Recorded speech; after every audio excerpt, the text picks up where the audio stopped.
ভয়ের রাজ্যে স্বাগতম। শুনছেন Bhoot story with Tanmoy Mirza. Hello listeners, welcome to Bhoot story. সাথে আছে আমি তন্ময় মির্জা। আশা করি আপনারা সকলে ভালো আছেন এবং ভালোর দলে আছেন। তো বরাবরের মতো আজকে আরও একটি নতুন এপিসোড নিয়ে হাজির হয়েছি। গল্পটি আব্বাস মল্লিক নামে এক ভাইয়ের কাছ থেকে কালেক্ট করা। তো উনি গল্পটি যেভাবে লিখেছেন আমি সেভাবে আপনাদের পড়ে শোনাচ্ছি। শহরের ছেলে বয়স 20। সে অভ্যস্ত গাড়ির হর্ন আর ক্যাফেটেরিয়ার কোলাহলে। সে গরমের ছুটিতে গ্রামের বাড়িতে এসে প্রথম যে জিনিসটা অনুভব করলো তা হলো এক অস্বাভাবিক নীরবতা।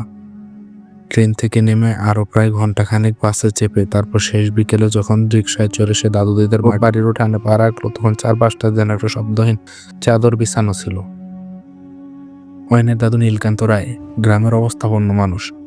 বারান্দা পা দিয়ে অয়ন দেখলো দাদুর চোখে মুখের জন্য এক গম্ভীর চিন্তার ক্লান্তি। আরে বাবা অয়ন, আয় বাবা আয়। দাদু তাকে টেনে ভেতরে নিলেন। দিদা শুভ্রা দেবী তার শহরে নাতিকে পেয়ে যেন হাতে চাপ পেলেন। গরমের মধ্যে তার কপালে চুমু খেলেন আর বললেন, আজকালকার ছেলে গ্রামের দিকে আসতে মন চায় না, এবার অন্তত কটা দিন থাক। অয়নের মনে হলো দিদার স্নেহে নিচেও যেন কিসের একটা ভয় লুকিয়ে আছে। দুপুরে খাওয়া দাওয়ার পর অয়ন যখন একটু বিশ্রাম নিতে তার ঘরে গেল, তখন সে জানালা দিয়ে দেখলো বাইরের প্রকৃতি মনোরম হলো, মানুষজন কেমন যেন চাপা স্বরে কথা বলছে। বাচ্চারাও সন্ধ্যার আগে খেলা থামিয়ে বাড়ি ফিরছে। তাদের চোখে এক ধরনের আতঙ্ক। সন্ধ্যা নামলো, আর এই গ্রামের সন্ধ্যা নামা মানে এক গাঢ় অন্ধকার। চারপাশের ঘন জঙ্গল সে অন্ধকারকে আরো তীব্র করে তোলে। কিছুক্ষণ পরেই বিদ্যুৎ চলে গেল। দিদা একটি পুরনো লণ্ঠন জ্বালিয়ে এনে ঘরে রাখলেন। লণ্ঠনের আবছা আলোয় ঘরের ছায়ারা যেন জীবন্ত হয়ে উঠল।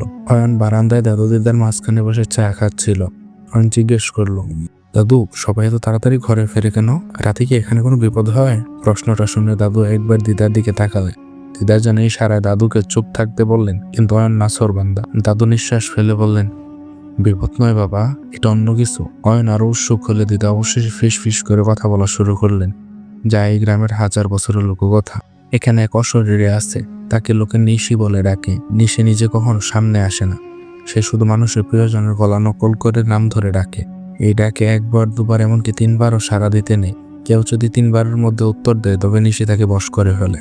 অয়ন হাসতে যাচ্ছিল, কিন্তু দাদুর গম্ভীর মুখ দেখে সে থেমে গেল। দিদা ভয়ে কাঁপতে কাঁপতে আরো বললেন, যদি কেউ তার ডাকে সাড়া দেয় তবে নিশি সেই রাতে তাকে বিভৎস হত্যা করার চেষ্টা করে। যদি না পারে তবে সে চলে যাওয়ার সময় একটা প্রতিজ্ঞা করে যায়, পরে হলো তাকে কৌশল হত্যা করবেই। কথাগুলো শেষ হতে না হতে বাইরে থেকে একটা চাপা কান্নার শব্দ ভেসে এলো। শব্দটা শুনে দাদু ধর্মড় করে উঠে বসলেন আর দিদা অয়নের হাত চেপে ধরলেন। তাদের চোখে স্পষ্ট ও তীব্র ভয়।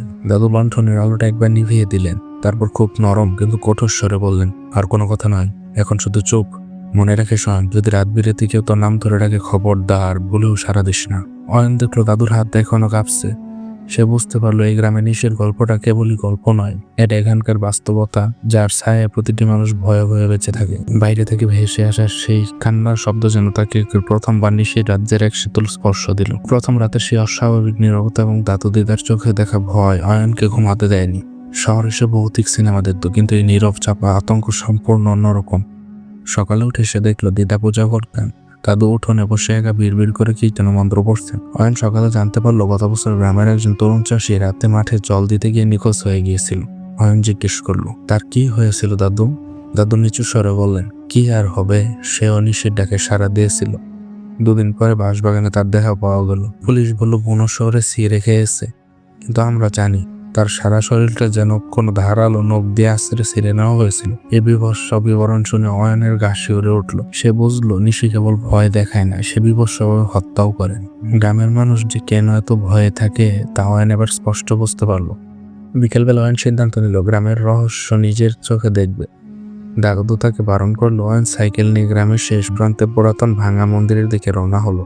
জায়গাটা সত্যি ফাঁকা ও শুনশান। চারদিকে ঘন সবুজ গাছপালা, পুরনো ইটের স্তূপ, দিনের আলো তো যেন কেমন গা ছমছমে পরিবেশ। তখনই একটি পুরনো বটগাছের নিচে অয়ন দেখলো সেখানে একজন দাঁড়িয়ে।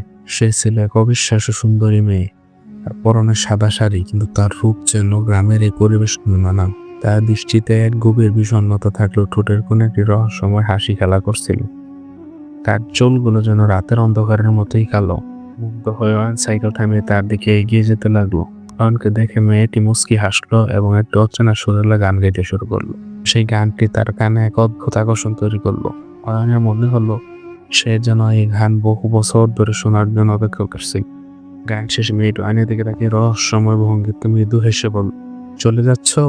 ভয় পেও না, শীঘ্রই দেখা হবে। আমি তোমার নাম ধরে আবার ডাকবো। অয়ন উত্তর দিতে গিয়েও থমকে গেল। সে তাকে জিজ্ঞেস করার আগেই মেয়েটি দ্রুত ঘন অন্ধকারে মিলিয়ে গেল। তার চলার পথে কোনো শব্দ হলো না, যেন সে বাতাসে মিশে গেল।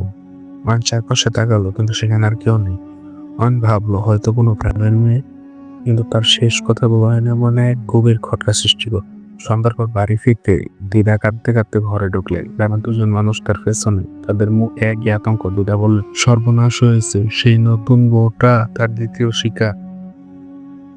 কন জানতে পারলো গ্রামের একটা নতুন বউ, যে তার স্বামীর সাথে কথা বলার সময় হঠাৎ বাইরে বেরিয়ে গিয়েছিল। তার দেহ আজ ভোরের পুকুরের পানিতে ভাসতে দেখা গেছে। সবচেয়ে ভয়ঙ্কর তথ্যটি দিল গ্রামের একজন বয়স্ক লোক। তার দেহে কোনো আঘাতের চিহ্ন ছিল না, কিন্তু তার চোখ দুটো উপড়ানো ছিল। সে যেন কোনো ভয়ঙ্কর দৃষ্টি থেকে পালাতে যাচ্ছিল। পুরো গ্রাম শোক ও নতুন আতঙ্কে ডুবে গেল। অয়ন আতঙ্কিত হলো। সে দ্রুত তার ঘরে গেল এবং তীব্র মানসিক চাপে ভুগতে শুরু করলো। তার মনে বারবার ফিরে আসতে লাগলো সেই সুন্দরী মেয়ের হাস এবং তার বলা কথাগুলো, শীঘ্রই দেখা হবে, আমি তোমার নাম ধরে ডাকবো। অয়ন তখনও বুঝতে পারেনি, কিন্তু তার শিকার শুরু হয়ে গেছে। তৃতীয় শিকারের বিভৎস পরিণতি অয়নের মনকে গভীরভাবে নাড়িয়ে দিয়েছে। সে বুঝতে পারলো ভাঙা মন্দিরের কাছে দেখা সেই অবিশ্বাস্য সুন্দরী মেয়েটি হলো নিশি। সে রূপে এসে তাকে আগাম আভাস দিয়ে গিয়েছে।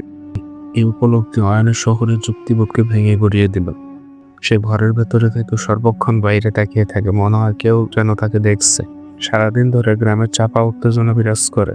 দাদু বারবার অয়নকে সতর্ক করে দেন, সূর্য ডোবার পরে ঘরের দরজার জানালার কাছে যাবি না, চোখ বন্ধ করে শুয়ে থাকবি, কোনো ঢাকে সাড়া দিবি না। রাত তখন গভীর,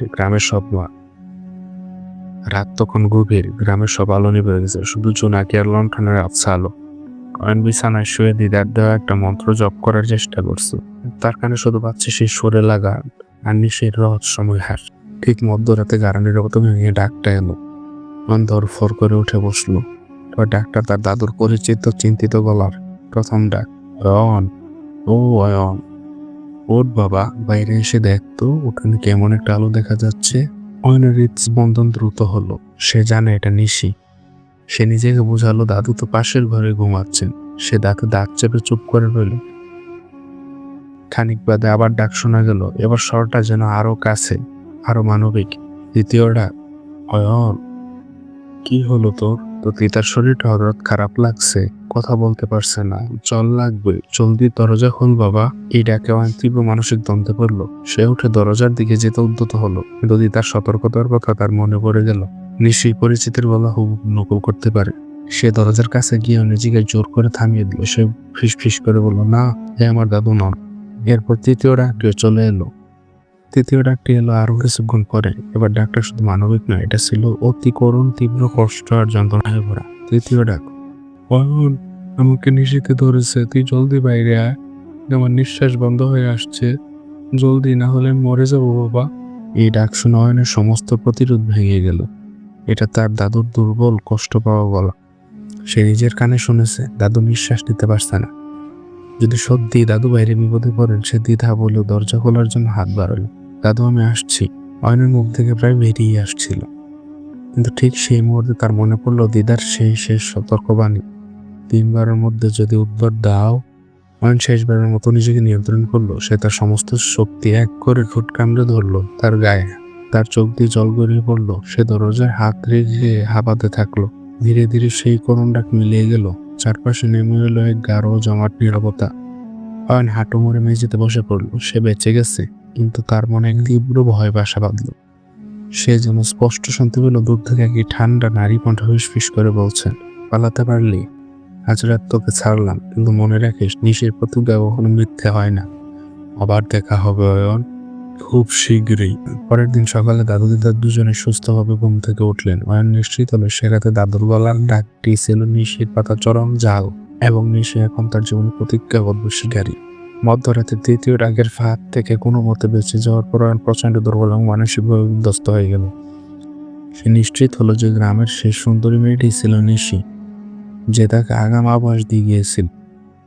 এখন তার জীবনের একমাত্র লক্ষ্য হলো কোনোভাবে ছুটি শেষ হওয়ার আগে শহরের অভিমুখে রওনা হওয়া। সে দাদুকে বলল, দাদু আমি কালই চলে যাব, এখানে থাকলে আমি পাগল হয়ে যাব। দাদু গভীর চিন্তায় ডুবে গেলেন। তিনি জানেন নিশি একবার কাউকে লক্ষ্য করলে তাকে সহজে ছাড়ে না।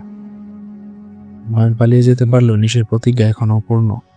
এই প্রতিজ্ঞা পূরণ না হওয়া পর্যন্ত গ্রামের উপর ভয়ানক উপর আঘাত নেমে আসতেই থাকবে।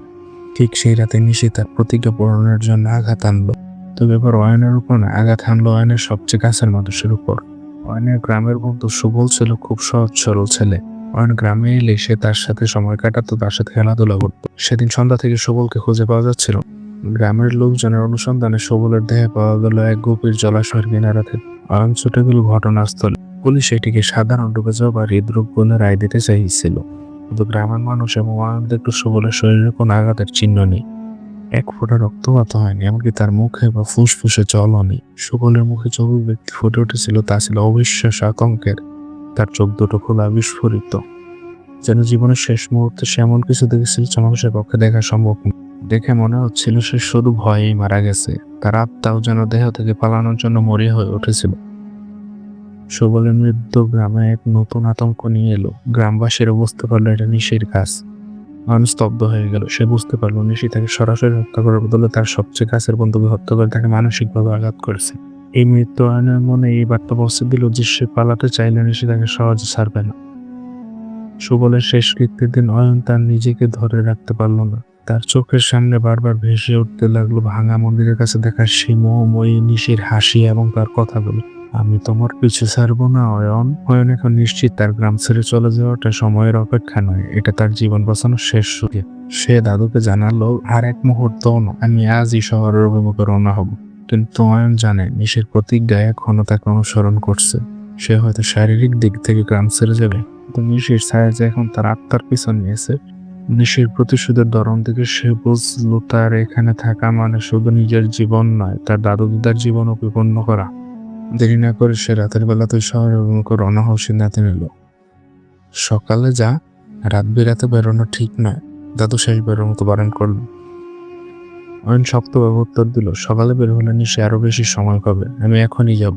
এখন হয়তো শান্ত আছে। ভোর হওয়ার আগে অন্ধকার থাকতে অয়ন সাইকেলে চেপে রওনা হলো। দিদা নীরবে তাকে আশীর্বাদ করলেন। অয়নের মনে একটাই লক্ষ্য, যত দ্রুত সম্ভব এই অভিশাপের গ্রাম থেকে দূরে সরে যাওয়া। রেল স্টেশনে পৌঁছানোর জন্য যে রাস্তাটি ধরতে হয় সেটি গ্রামের শেষ প্রান্তের ঘন জঙ্গলকে এসে চলে গেছে। পথটা খুবই ফাঁকা ও শুনশান। সাইকেল চালাতে চালাতে অয়ন বারবার পিছনে তাকাচ্ছিল। অয়ন কিছুটা পথ অতিক্রম করার পর তার কানে এলো সেই অতি পরিচিত মনকে আলোড়িত করা সুরেলা গানটি। সেই গান যা সে প্রথমবার ভাঙা মন্দিরের কাছে সেই সুন্দরী মেয়েটির মুখে শুনেছিল। অয়নের বুক টিপ টিপ করতে লাগলো। সে প্রাণপণে সাইকেলে পেডেল ঘোরাতে লাগলো।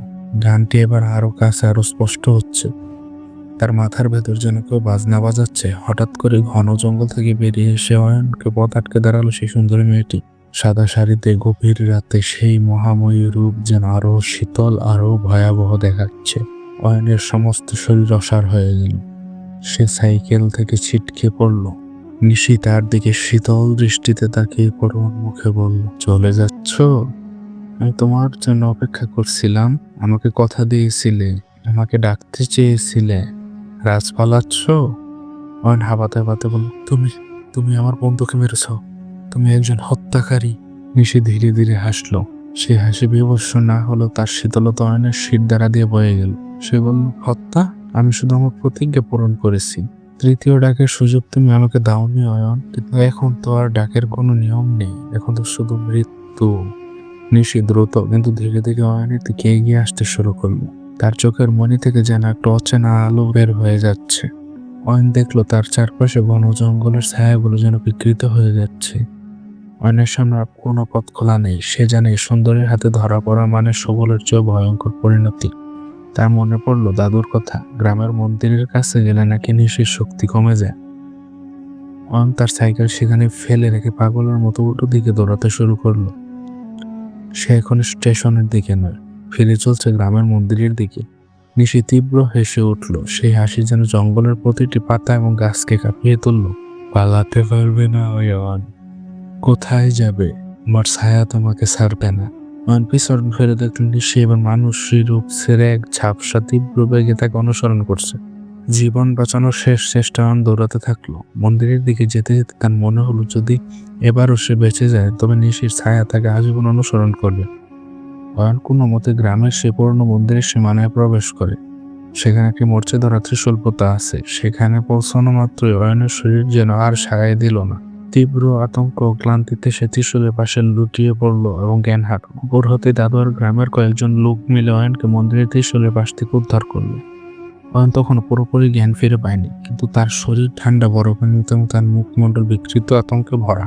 দিদা কাঁদতে কাঁদতে বললেন নিশি ওকে প্রায় নিয়ে যাচ্ছিল। দাদু আর কাল ক্ষেপ করলেন না। তিনি বুঝতে পারলেন নিশিকে এবার থামিয়ে দেওয়া গেল তার প্রতিজ্ঞা ভেঙে দেওয়া যায়নি। অয়নকে বাঁচাতে হলে অবিলম্বে অভিশপ্ত গ্রাম থেকে দূরে পাঠাতে হবে। দিনের আলো পুরোপুরি ওঠার আগে তড়িঘড়ি করে অয়নকে স্টেশনের দিকে রওনা করে দেওয়া হলো। অয়নের ট্রেন যখন তীব্র গতিতে শহরের দিকে ছুটছে তখন তার মনে হলো যেন সে এক বিভৎস দুঃস্বপ্ন থেকে জেগে উঠছে। কিন্তু ঘুম ভাঙলো তার কানের ভেতর এখনো সেই সুরেলা গানটি আর নিশির রহস্যময় হাসি পাচ্ছে। কয়েক ঘন্টা পর অয়ন যখন শহরে তার বাড়িতে পৌঁছালো তখন সে বিধ্বস্ত। শহরের পরিচিত কোলাহল, ব্যস্ত রাস্তা, গাড়ির হর্ন এসব কিছু তাকে স্বস্তি দিতে পারছিল না। তার মনে হচ্ছিল এই শব্দের আড়ালে নিশির ফিসফিসানি লুকিয়ে আছে। প্রথম কয়েকদিন অয়ন দরজা জানালা বন্ধ করে কাটালো। সে তার বন্ধু বান্ধবদের সাথে দেখা করা বা কলেজে যাওয়া পুরোপুরি বন্ধ করে দিল। তার বাবা মা তার এই অস্বাভাবিক আচরণ দেখে চিন্তিত হলেন, কিন্তু অয়ন তাদের কাছে গ্রামের সত্য ঘটনাগুলো বলতে পারল না। এক রাতে অয়ন তার ঘরে ঘুমানোর চেষ্টা করছে। বাইরে তখন শহরের স্বাভাবিক নিস্তব্ধতা। হঠাৎ করে তার মনে হলো কেউ যেন তার পাশে এসে ফিস করে কিছু বলছে।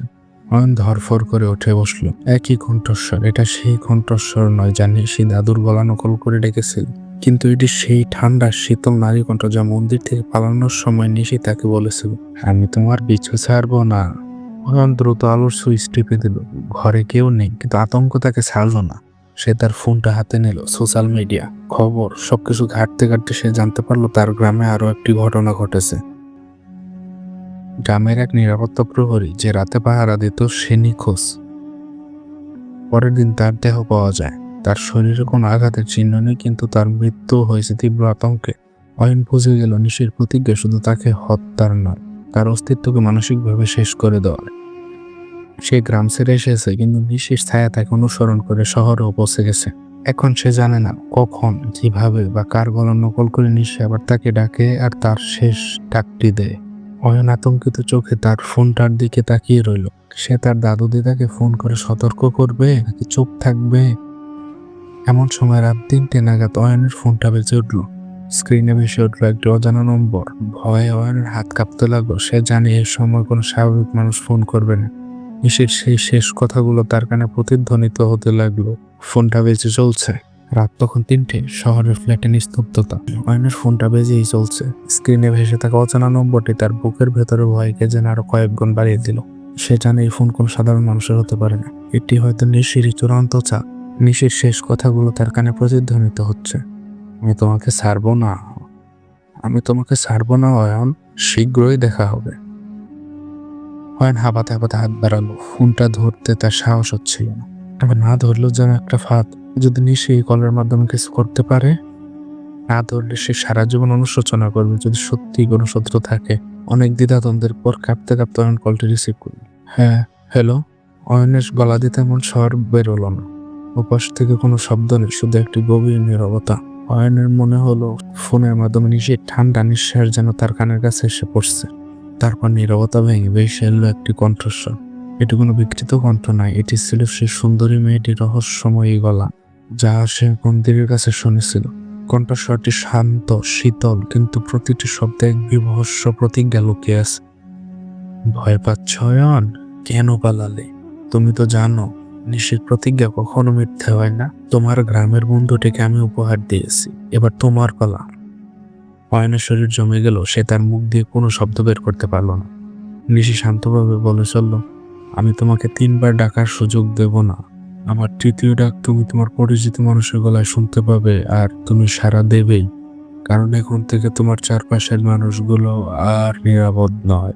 আমি তোমার কাছাকাছি আছি, তুমি যেখানেই যাও আমি তোমার সাথেই থাকবো। কথা শেষ হওয়ার আগে ফোনের ওপাশে একটা বিকট অস্বাভাবিক হাসি শোনা গেল। সেই হাসি মানবীয় নয়। হাসিটা তীব্র থেকে তীব্রতর হতে হতে হঠাৎ ফোনটি কেটে গেল। অয়নের হাত থেকে ফোনটা মেঝেতে পড়ে গেল। স্ক্রিনটা অন্ধকার, সে হাঁপাচ্ছে। ঋষি তাকে শুধু হুমকি দেয়নি, সে অয়নের মনের গভীরে আতঙ্ক ঢুকিয়ে দিয়েছে। ঋষি এখন শহরে তার পিছু নিয়েছে।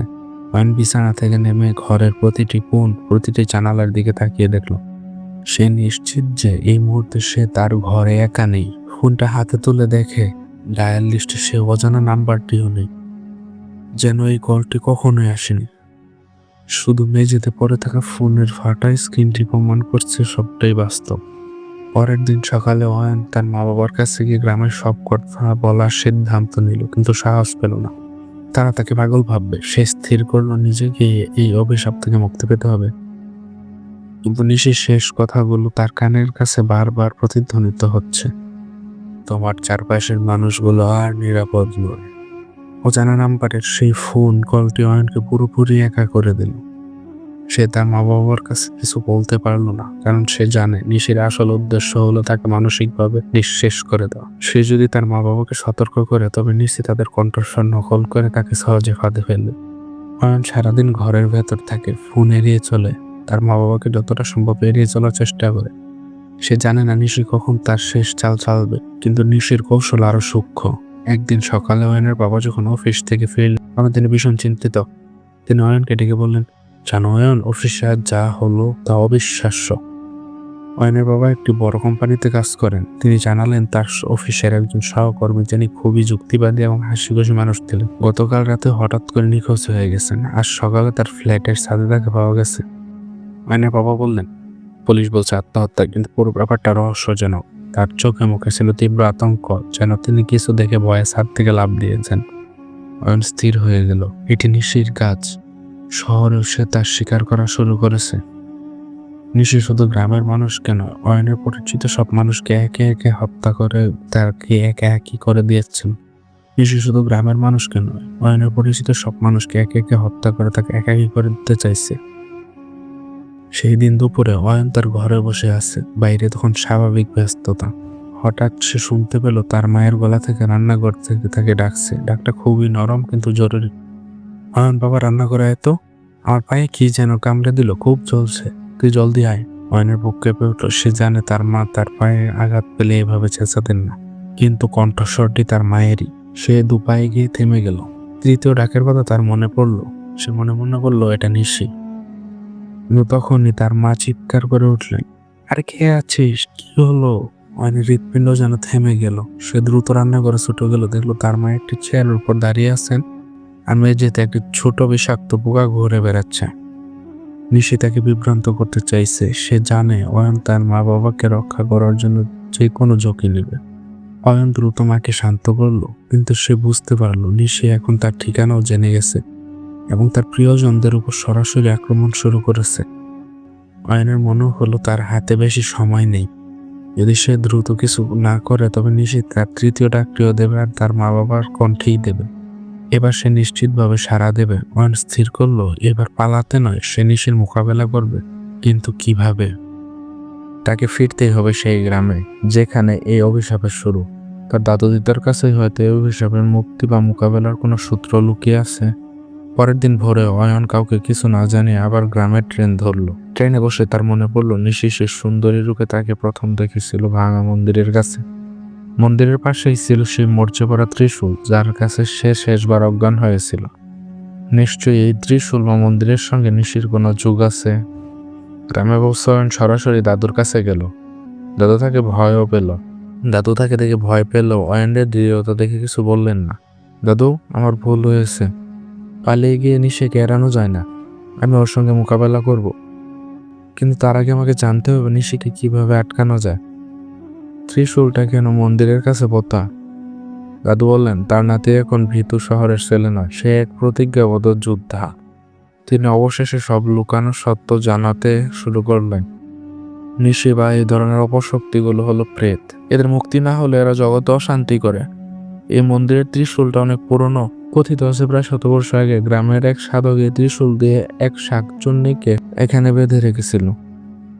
তার ক্ষমতা সীমাবদ্ধ করে দিয়েছিল। মনোযোগ দিয়ে শুনল। শাকচুন্নী? নিশি তো খুব সুন্দরী ছিল। দিদা ধীরে ধীরে বলেন, নিশিও তো একসময় মানুষ ছিল, গ্রামেরই এক সঙ্গীত শিল্পী, যার নাম ছিল নিশিগন্ধা। সে অসম্মানের সঙ্গে মারা গিয়েছিল এবং তার আত্মা মুক্তি পায়নি। নিশিগন্ধার আত্মা প্রতিশোধ নিতে এসে এসে সে সাধকের ত্রিশূলের বাঁধনে পড়ে যায়। তখন থেকেই সে নিশি নামে পরিচিত। দাদু বললেন, ত্রিশূলের ক্ষমতা আছে, কিন্তু সেটা ব্যবহারের উপায় খুব কঠিন। সেবার যখন তুই অজ্ঞান হয়েছিল তখন ত্রিশূলের শক্তি তোকে বাঁচিয়েছিল, কিন্তু শুধু ত্রিশূল দিয়ে নিশিকে সম্পূর্ণ আটকানো যাবে না। নিশিগন্ধা ছিল এক সঙ্গীত শিল্পী, তাই দুর্বলতা হয়তো সঙ্গীতেই লুকিয়ে আছে। অয়ন একটি গুরুত্বপূর্ণ সূত্র পেল। নিশি ছিল নিশিগন্ধা ও একজন সঙ্গীত শিল্পী, তার মোহময়ী গানই তার শক্তি। তাহলে নিশির দুর্বলতা তার গান, তাই না দাদু? অয়ন তার দাদুকে জিজ্ঞেস করলো। দাদু মাথা নাড়লেন। হয়তো সাধক বলেছিলেন কোনো শুদ্ধ মন্ত্র বা আশ্চর্য সুর নিশির মনোযোগ ভেঙে দিতে পারে, যাতে সে তার শিকারের উপর নজর দিতে না পারে। অয়ন স্থির করলো সে নিশির ত্রিশূলের কাছে মোকাবেলা করবে। সে জানে নিশির প্রতিজ্ঞা অপূর্ণ থাকবে না। সে রাতে নিশি অবশ্যই তাকে তার শেষ ডাকটি দেবে এবং অয়ন তৈরি থাকবে। সেই রাতে অয়ন ত্রিশূলের সামনে দাঁড়ালো। হাতে কোনো অস্ত্র নেই, শুধু তার পকেটে একটি মোবাইল ফোন। সে তার শেষ চালটি চালবে। অয়ন তার শেষ লড়াইয়ের জন্য প্রস্তুত। সে জানে নিশির প্রতিজ্ঞা আজ রাতে পূরণ হবেই। দাদু দিদাকে ঘরে বন্ধ থাকার কঠোর নির্দেশ দিয়ে অয়ন রাত নামার অপেক্ষা করল। সে তার মোবাইলের একটি শক্তিশালী উচ্চ ভলিউমের প্রাচীন শাস্ত্রীয় সঙ্গীতের ট্র্যাক প্রস্তুত করে রাখলো, যা তার মনে হল নিশিগন্ধা দেবীর মনুষ্যত্ব আঘাত করতে পারে। হাতে কোনো অস্ত্র নেই, শুধু ভরসা সেই মরচে ধরা ত্রিশূল ও প্রাচীন সঙ্গীত। রাত তখন গভীর। অয়ন একাই মন্দিরের কাছে সেই ত্রিশূলের সামনে বসে আছে। চারদিকে গাঢ় অন্ধকার, আর সেই অন্ধকারের প্রতিটি কোণে যেন নিশির উপস্থিতি অনুভব করা যাচ্ছে। ঠিক মধ্যরাতে ডাকটা এলো। এবার কণ্ঠস্বরটি তার দিদার। প্রথম ডাক, নরম প্রথম ডাক। অয়ন, ও অয়ন, তুমি বাইরে কি করছো? বাবা তোমার শরীর খারাপ করবে, ঘরে চলে আয়, আমি একা ভয় পাচ্ছি। অয়ন ত্রিশূলের গায়ে হাত রেখে চোখ বন্ধ করে রইল। সে উত্তর দিল না। কিছুক্ষণ পর আবার ডাক এলো। এবার কণ্ঠস্বরটি আরো করুণ, কান্নায় ভরা। দ্বিতীয় ডাক, অয়ন, তুই জানিস তো তোর দিদা তোকে কত ভালোবাসে। আমি মরে যাব, আমার জন্য আয়, আমি অন্ধকারে শ্বাস নিতে পারছি না। অয়নের চোখ ফেটে জল এলো। তার প্রিয় দিদার এই কষ্টকর ডাক উপেক্ষা করা অসম্ভব, কিন্তু সে জানে এটাই নিশির ফাঁদ। সে দাঁতে দাঁত চেপে চুপ রইল। ঠিক তখনই চারপাশের জঙ্গল কেঁপে উঠল। নিশির বিকৃত অস্বাভাবিক হাসি ভেসে এলো। সে বুঝতে পারল নিশি এখন তার সামনে আছে। এরপর এলো চূড়ান্ত এবং তৃতীয় ডাক। এবার কণ্ঠস্বরটি তার মৃত বন্ধু সুবলের। তৃতীয় ডাক, অয়ন, আমায় সাহায্য কর। নিশি আমাকে টেনে নিয়ে যাচ্ছে, দেখ আমায় টেনে নিয়ে যাচ্ছে, আমার খুব ভয় করছে, সাহায্য কর, আমি মরে যাচ্ছি অয়ন। এই ডাক ছিল অকল্পনীয়। তার বন্ধুর শেষ মুহূর্তের আতঙ্কের স্বর। আবেগে অয়ন আর স্থির থাকতে পারল না। সে উঠে দাঁড়ালো এবং মুখ দিয়ে প্রায় বেরিয়ে এলো, সুবল, আমি আসছি। ঠিক সেই মুহূর্তে সে তার মোবাইল ফোনটি বের করলো এবং স্পিকার অন করে শাস্ত্রীয় সঙ্গীতের ট্র্যাকটি পুরো ভলিউমে চালিয়ে দিল। মোবাইলের স্পিকার ফেটে যেন এক তীব্র সুর লহরে অন্ধকার ভেদ করে ছুটে গেল। সেই সুর যেন নিশির সমস্ত শক্তিকে এক মুহূর্তে আঘাত করলো। চারপাশে বাতাসে এক তীব্র চিৎকার শোনা গেল। সে চিৎকার করুণার্থী ছিল, যা নিশির মানব জীবন অর্থাৎ নিশিগন্ধা বাহাদুরের যন্ত্রণাকে প্রকাশ করেছিল। অয়ন দেখল তার সামনে সেই সুন্দরী মেয়েটির ঝাপসা আকৃতি কেঁপে উঠল। তার চোখ থেকে যেন সেই মোহে আলো নেবে যাচ্ছে। সুরের আঘাতে সে যেন যন্ত্রণায় কুঁকড়ে যাচ্ছিল। নিশি যন্ত্রণা ক্লিষ্ট কণ্ঠে বলল, আমাকে কেন মুক্তি দিচ্ছিস? মুক্তি দিস না আমায়। সুযোগ বুঝে ত্রিশূলটি শক্তভাবে ধরে সেটিকে মাটিতে আরো গভীরভাবে পুঁতে দিল। ত্রিশূলের শক্ত বাঁধন আর শাস্ত্রীয় সুরের সম্মিলিত শক্তি নিশিকে দুর্বল করে দিল। সে সুন্দরী রূপটি দ্রুত এক ধোঁয়ার কুণ্ডলিতে পরিণত হয়ে গেল এবং নিশির তীব্র চিৎকার ধীরে ধীরে মিলিয়ে গেল। সবকিছু শান্ত হলো। মোবাইল থেকে তখনও সেই শাস্ত্রীয় সঙ্গীত বেজেই চলছে। অয়ন মাটিতে লুটিয়ে পড়ল। তার শরীর ক্লান্তিতে ভেঙে পড়ল। তার মন এক অদ্ভুত শান্তিতে ভরে গেল। নিশি মুক্তি পেল। নিশি মুক্তি পেল নাকি চিরতরের বাঁধনে পড়ল তা সে জানে না, তবে আজকে রাতের জন্য সে জয়ী। সকালে দাদু দিদা এসে তাকে উদ্ধার করলেন। তারা বুঝলেন অভিশাপ দূর হয়েছে। অয়ন সুস্থ হয়ে সেদিনই শহর অভিমুখে রওনা হলো। শহরে ফিরে আসার পর অয়ন স্বাভাবিক জীবনযাপন শুরু করলো। সে কলেজে যেতে শুরু করলো এবং নিজেকে ব্যস্ত রাখলো। একদিন গভীর রাতে অয়নের ফোন বেজে উঠলো। স্ক্রিনে ভেসে উঠলো তার দাদুর নাম।